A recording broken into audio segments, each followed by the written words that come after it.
Hey guys, welcome back to the channel. In this one, we're going to do my top 5 baits that I feel like, in my opinion, are the most versatile baits that I'm going to grab when I'm looking for those style of baits. There are a lot of baits out there that are very versatile too, so I'm not saying that these are the only ones. These are just the ones that I'm going to grab. Comment down below on which baits are, if none of these, or if they are, which baits are your baits that you grab when you were looking for a versatile bait. Before we get going with this one, please don't forget to go check out arrowoutdoorsapparel.com for hats, hoodies, t-shirts, tank tops. Soon we're gonna put more stuff. I'm gonna put more stuff in there, and we're gonna expand that store. But right now, that's what we're starting with. And get your gear for your next outdoor adventure and support this channel. Well, we're gonna jump right into this now.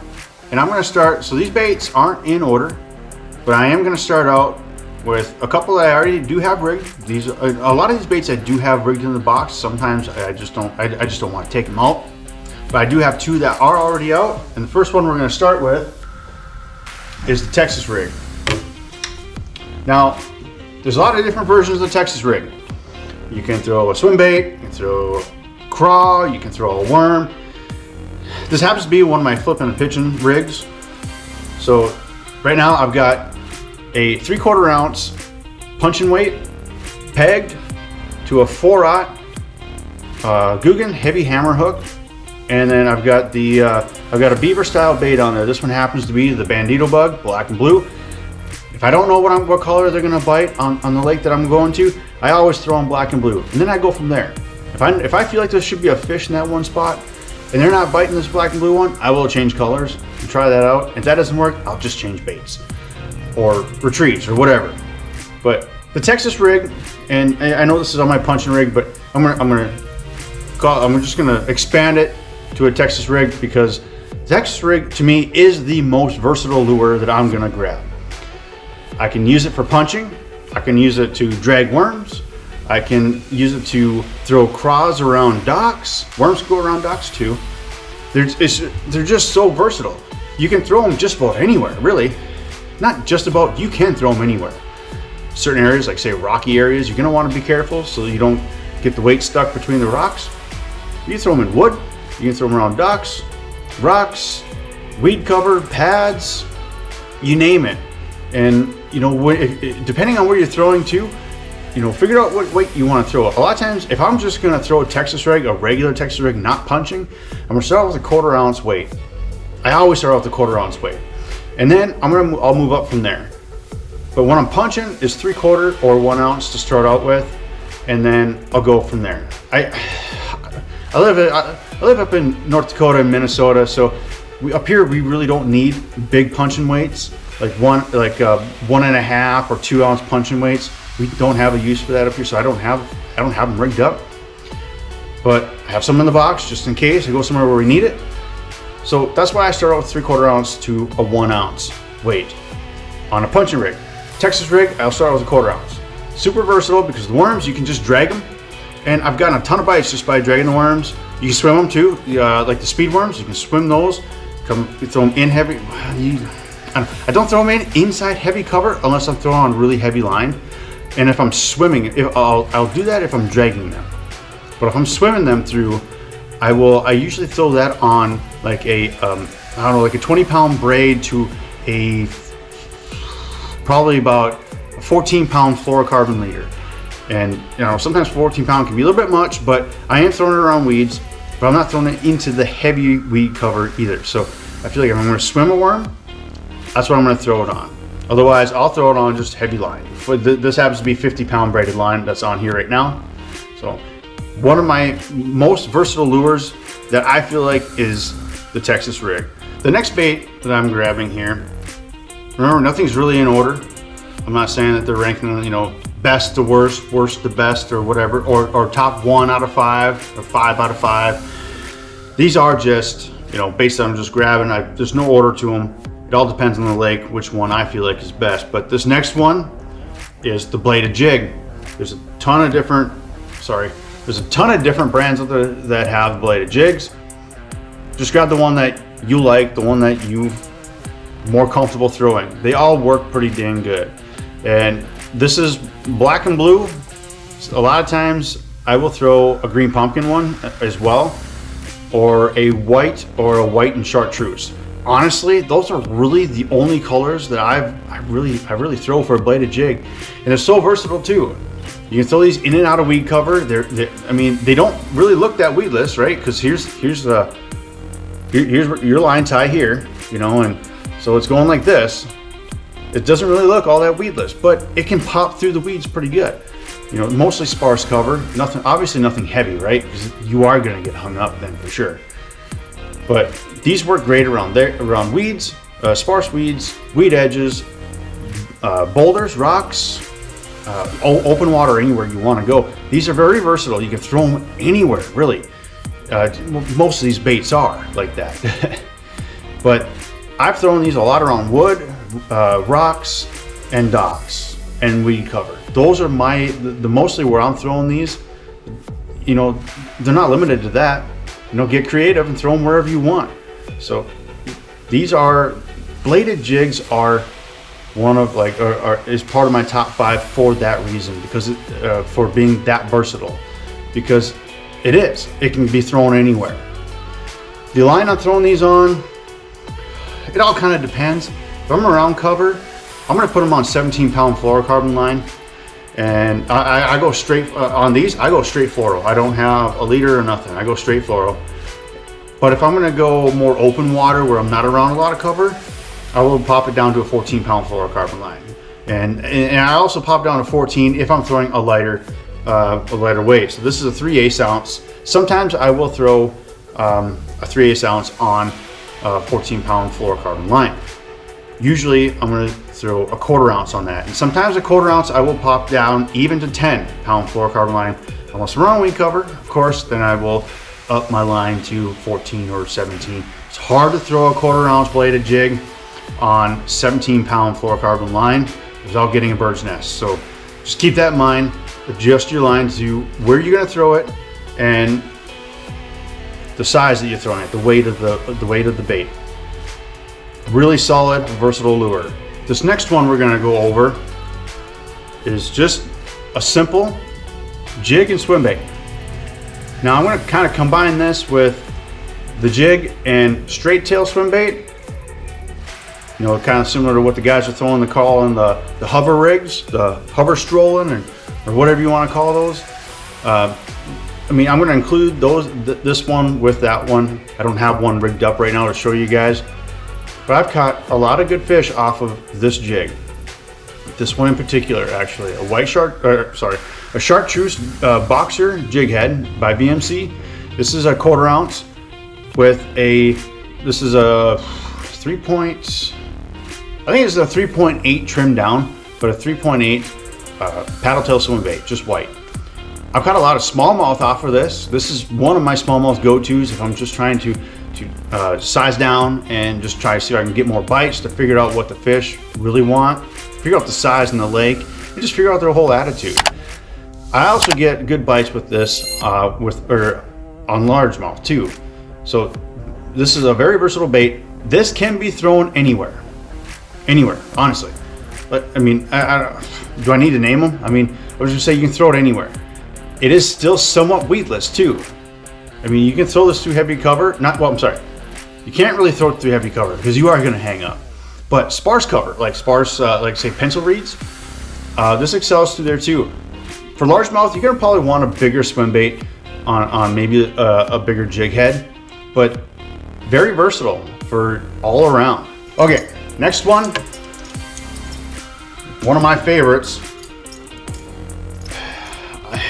I have it as one of my top 5 in the most versatile baits that I would grab. And part of it, I don't know. Some might argue with me, and that's okay. But this is what I would grab. I've got a buzzbait. I love buzzbait fishing. I really do. Why do I have this as part of my top 5 versatile baits? You can't throw it on top of weed cover because it gets hung up, right? Because of the blade. You can throw it in sparse weed cover. You can throw it over rocks. You can throw it around docks. And I caught a lot of fish around docks with a buzzbait. It works phenomenal. And then I've thrown it over, what I really like is when you've got submerged weeds with, you know, say 1 to 3 feet of water above it. Then I throw these. I love throwing the buzzbait for that. I mean, but I love throwing it for around docks, wood too. Throw it around down trees, and then the line I'm using. Well, I don't even know what this is. This actually might be. I think I upped this to 40-pound braid. I don't know what it was, and it could have been just my knots, but I kept breaking these off when I was casting, and I just felt I don't know, and it's probably my error. And the thing is, when I upped to 40-pound braid line, I was throwing 20 to 30 pound, but when I upped it to 40-pound braid line, that didn't happen anymore. So I don't know, but it was probably my error. And the thing is, the reason why the braided line is it floats. So it floats and it helps, because otherwise fluorocarbon line will sink and it might mess up, you know, the blades or something like that. I don't know. The only thing is you can't cast very far because it's 40-pound braided line, but I can cast it just far enough where I'm comfortable with it. And this thing, it puts off. I will put on a trailer just for some meat for them to grab onto. A lot of guys will put a swim bait, but you can put on, I mean, I've got a crawler, crawler. I've got a craw, on here, and that works great for me. It also slows it down too, so you can reel it a bit slower without it falling down. That's why this is on my top 5 most versatile baits, because I can throw it around a lot of different cover and I get a ton of bites on it. It's a good way to find out what's in there. Now, there are certain situations where you're going to struggle throwing a buzzbait. Really windy out. If it's really windy out, a buzzbait's not going to do you any good, because the fish aren't going to see it there because of the waves. On top of that, that wind is really going to screw with you while you're casting. Unless you're casting with the wind, then you're fine. But casting it to the side or in it, good luck. I mean, a lot of guys can do it. I mean, if you're really good at it, you can do it and just fine without any issues. But I find that I tend to get a really good backlash every once in a while when I try to cast into the wind or into the side of the wind. It just gets messy. So there are a couple situations where you don't want to throw it, but the reason why it still stays in my top 5 is because of how many fish that I've caught on it and will continue to catch on it, and the fact that I can throw it around a bunch of different cover. Last but not least, jerkbait. Yeah, I get it. There's some certain situations you can't really throw a jerkbait, kind of like the buzzbait. Hard to throw it in the wind, but I can throw this. I've thrown this in so many different situations and gotten a ton of bites. Some big bites. I've gotten 4 or 5 pound bass off of jerkbaits. I've gotten 12 inches off of jerkbaits. So they catch everything. You know, if they're hungry and it mimics a bait fish, there's bait fish in every lake, right? So it does a really good job with that. And I throw this a lot of times down tapering points, but you can throw it like around rocks, you know, wood. You just gotta be careful around wood, and obviously docks. A lot of this stuff I feel like I'm repeating myself where you can throw them, because a lot of these baits are that versatile. Obviously, you can't really throw this around weeds, right? Maybe weed edges, go down parallel with the weeds and just toss it, you know, parallel with the weeds, but don't go into it because you're gonna get hung up because of all these troubles. I've caught a lot of fish off of this, and I just really started fishing with it a few years ago, and it just started hammering bass. Not just bass either. So hammering largemouth is where I started it. But then the smallmouth started hitting. You know, I started fishing for smallmouth as well, and they crushed it. I mean, I fished jerkbaits for smallmouth too, but they really crush these jerkbaits. Walleye have hit this too. I've caught some nice walleye off of a jerkbait in Leech Lake, Minnesota, and there's also pike. Oh, by the way, this, is it this one? I've got a broken one hanging up on the fridge because I retired it. I think it is this one, this jerkbait. Now this one happens to be the Guggen Squad Scout, the larger model that dives 4 to 6 feet. This exact jerkbait, I've got a video of this too, caught a 46, I think it's 45 or 46 inch muskie. And that thing took me for a run, I'll tell you that much. I mean, and the hooks weren't even bent out either. So jerkbaits not only catch bass, walleye, or largemouth, smallmouth, walleye, or pike, they catch muskie too. Now obviously muskie, you're gonna eat bait fish. So, I mean, why wouldn't they, right? But I'm just saying that because of how small it is. This is a very versatile bait, guys, and I've really enjoyed throwing this bait. That's why it's in my top 5. Very versatile, you can catch a ton of different fish on it. Obviously you can't throw it in the weeds, that's the only con to throwing a jerkbait, but you can throw it any other situation and typically you're gonna get bit. If you can cast in the wind, maybe not directly into the wind, but while it's windy out and you can cast this bait without, you know, getting a backlash, you're still gonna get bites on it. I have. And you can throw it while it's super calm, so the weather conditions don't affect this other than your casting. This is where you're gonna have to be careful. But very versatile bait. Love the jerk baits. All right, guys, that's gonna do it for this video. I really hope you guys enjoyed it. I really enjoyed showing you guys my top 5 baits that I feel are the most versatile baits that I'm gonna grab personally. And this is my opinion. I'm not saying that these are the only baits out there that are the most versatile baits out there. There are others as well. And if you guys do have baits of your own that you feel are most versatile for you, please let me know down in the comment section, and I love hearing from you guys there. So guys, thanks again for watching this video. I really appreciate each and every one of you. Please don't forget to subscribe to the channel. Let's grow this channel, and I will catch you in the next video.